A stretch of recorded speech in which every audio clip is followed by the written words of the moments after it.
여러분 안녕하세요. 돌아야 산다. 오늘은 신이 내린 열매, 신이 내린 기름이라고 할 수 있는 올리브유에 대해서 알아보도록 하겠습니다. 그 어떤 음식이 신이 내리지 않은 것이 있겠습니까마는 그만큼 올리브유에 대한 극찬의 표현이겠죠. 올리브유에는 그야말로 다양한 항산화 물질이 풍부하기 때문에 암이라든가 동맥경화, 심장병은 물론 각종 성인병 예방에 뛰어난 식품이죠. 이른바 지중해 패러독스라고 하는 것은 지중해 연안 사람들이 올리브유를 많이 먹기 때문에 다른 나라에 비해서 심장질환에 덜 걸린다라고 하는 것이죠. 마찬가지로 프랑스에서는 포도주를 많이 먹기 때문에, 중국에서는 양파를 많이 먹기 때문에 심장질환에 덜 걸린다고 해서 프렌치 패러독스, 차이니즈 패러독스라고 하죠. 자, 그렇다면 이렇게 건강에 좋은 이유는 무엇일까요? 그 올리브유의 비밀을 알아보도록 하겠습니다. 올리브유 속에는 각종 폴리페놀이 풍부하게 들어있고요.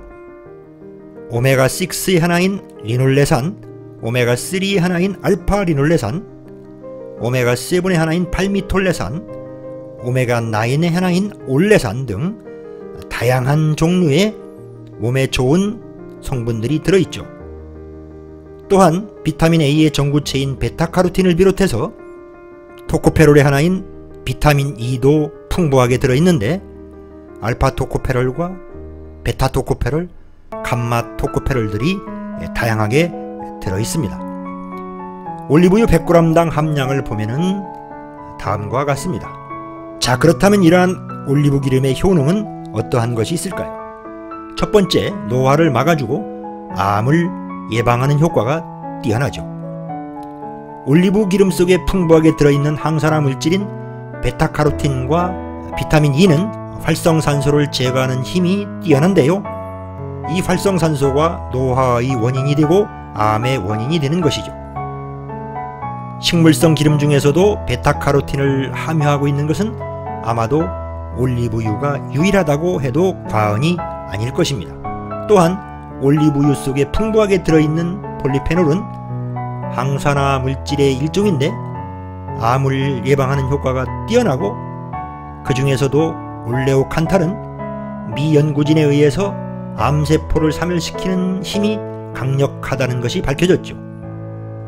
우리가 올리브유를 먹을 때 매콤한 맛이 나는 것은 바로 이 올레오칸탈 때문이죠. 이탈리아의 역학조사에서는 드레싱을 만들 때 매일같이 올리브유를 이용하면 폐암 예방에 좋다는 결과가 발표되었고요. 그리스에서도 올리브유를 매일같이 먹으면 유방암을 예방할 수 있다는 조사 결과가 발표되었습니다. 두 번째, 동맥경화와 심장질환을 예방합니다. 올리브유는 올레산을 70% 이상 함유하고 있는 그야말로 올레산의 보고인데요. 이 올레산이란 이름도 올리브유에서 분리했기 때문이라고 합니다. 이 올레산은 아몬드 등 견과류에도 많이 들어있죠. 오메가6의 하나인 리놀산은 나쁜 콜레스테롤과 좋은 콜레스테롤을 동시에 감소시키는 효과가 있는 반면에, 이 오메가9의 하나인 올레산은 나쁜 콜레스테롤만을 선택적으로 감소시킨다는 것이 밝혀졌고, 바로 이 올레산이 동맥경화와 심장질환을 예방하는 효과가 있는 것이죠.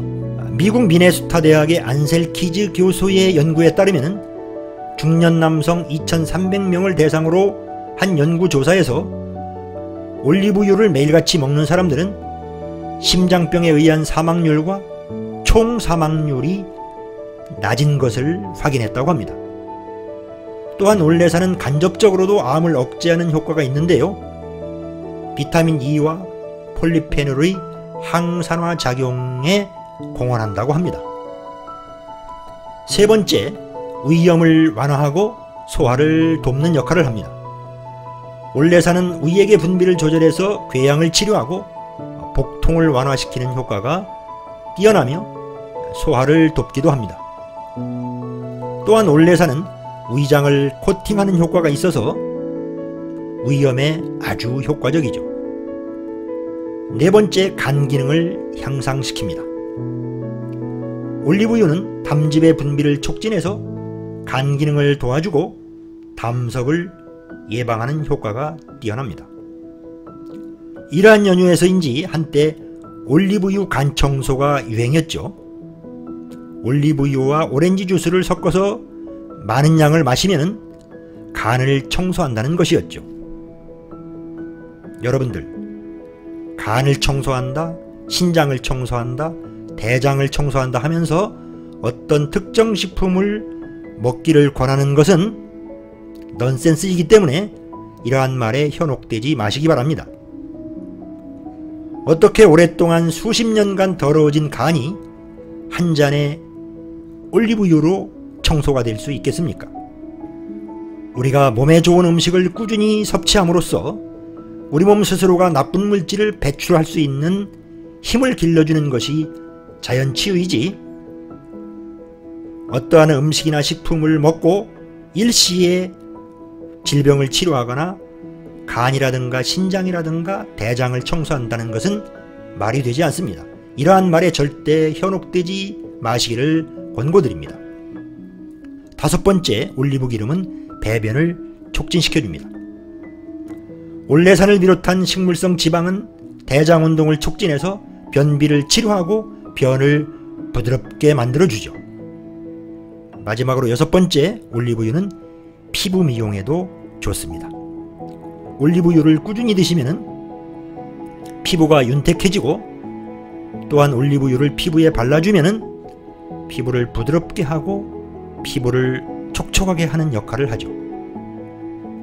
혹시 유효기간이 지난 올리브유가 있다면 피부에 양보하시기 바랍니다.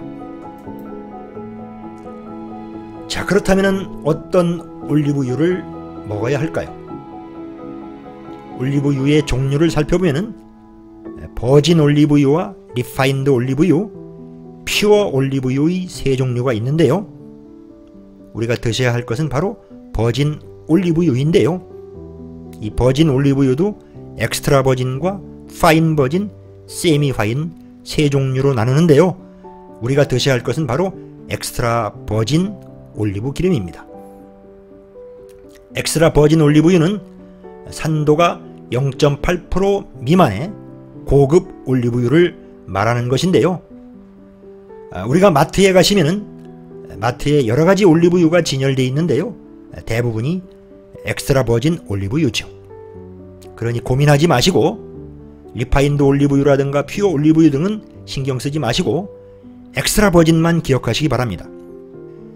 올리브유 중에서 엑스트라 버진 올리브유를 선택해서 드시면 됩니다. 대부분 올리브유에는 산도라든가 성분들이 표시되지 않았기 때문에 그냥 엑스트라 버진 올리브유라고 표기된 것을 구입해서 드시면 될 것 같습니다. 자, 그렇다면 이렇게 좋은 올리브유를 어떻게 드셔야 할까요?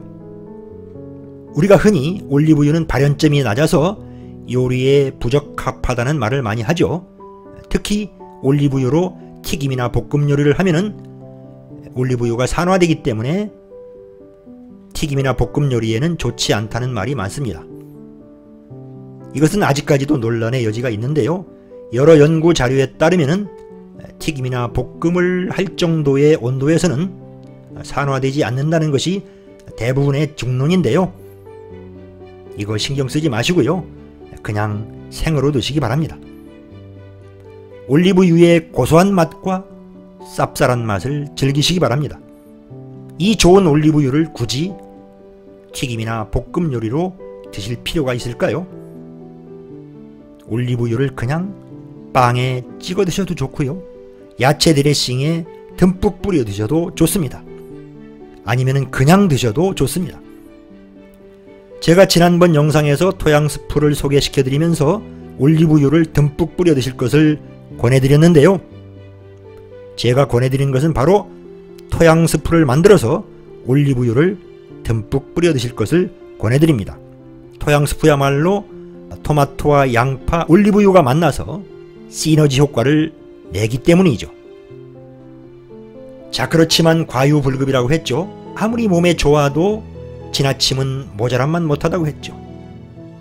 올리브유가 몸에 좋은 기름이지만 지방은 지방입니다. 지방은 칼로리가 높기 때문에 과잉 섭취는 금물이죠.